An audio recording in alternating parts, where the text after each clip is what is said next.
C'est ici que la course peut se jouer.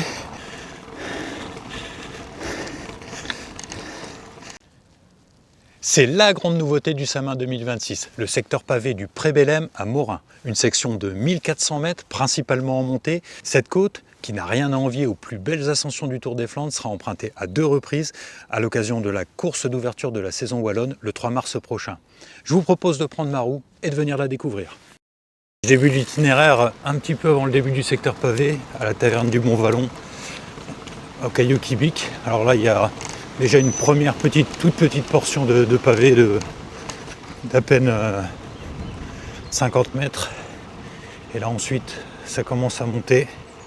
C'est uniquement des plaques de béton comme on voit partout en Belgique pour l'instant. Il n'y a absolument pas trop de difficultés. Là on tourne à droite et c'est le réel début du secteur pavé. Alors c'est du pavé très propre comme on voit souvent en Belgique.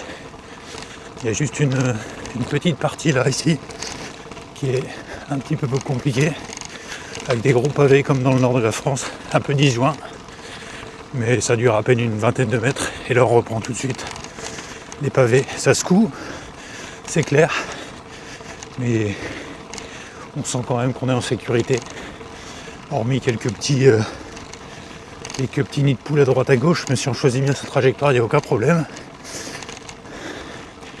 Le compteur indique 6% de pente. Ça commence à devenir un petit peu difficile de parler.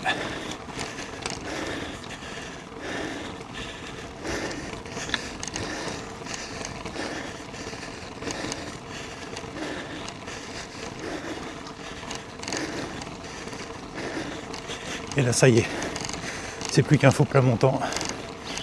On va être au sommet de la première bosse. Sur la gauche, il y a une petite route en asphalte qui mène vers la France et vers le village de Gussigny.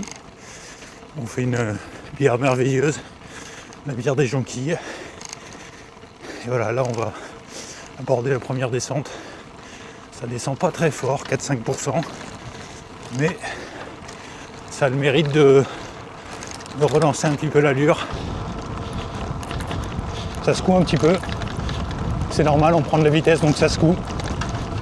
Mais ça reste vraiment raisonnable. Et là on commence à apercevoir ce qui nous attend. Les 300 mètres les plus difficiles à 7-8% de moyenne avec un passage à 10%. Là tout de suite on est en prise. Bon, les pros quand ils vont arriver ici ils vont être lancés, ils vont avaler ça quasiment sur la plaque très très vite. Mais là moi je suis pas arrivé assez vite. Donc je suis tout de suite en prise. Là si on choisit vraiment la bande de roulement vers la droite, c'est assez roulant. Là je vais redescendre une dent. On est dans le passage à 10%. On commence à voir le sommet. Mais le sommet c'est pas tout à fait terminé. Parce qu'il reste encore 300 mètres d'abord du plat. Et ensuite une petite descente. Mais je n'y suis pas encore. Là, il faut vraiment que je m'emploie. C'est vraiment très dur. Ça brûle. Je commence à avoir beaucoup de mal à parler.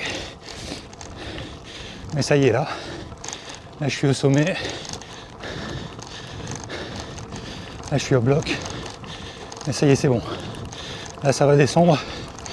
Et c'est relativement sécurisé. C'est pas très dangereux, mais si le peloton est groupé ici, s'il y a un gros peloton, ça peut l'être. D'autant que dans ce bout de descente, il y a un virage, plutôt une courbe. Et là par contre, sur les bas-côtés, il y a quelques zones un peu dangereuses. Il pourrait y avoir des chutes.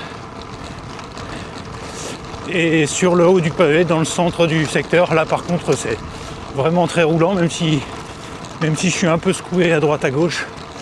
Et là, voilà, on arrive à Morin. Et hop, le secteur est terminé, on reprend les plaques.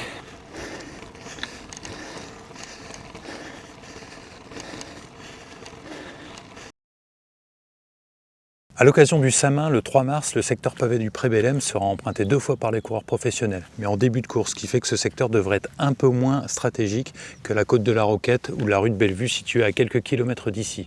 Mais ça reste quand même une des ascensions les plus difficiles du Hainaut. D'autres vidéos explorant des lieux mythiques des classiques seront prochainement publiées.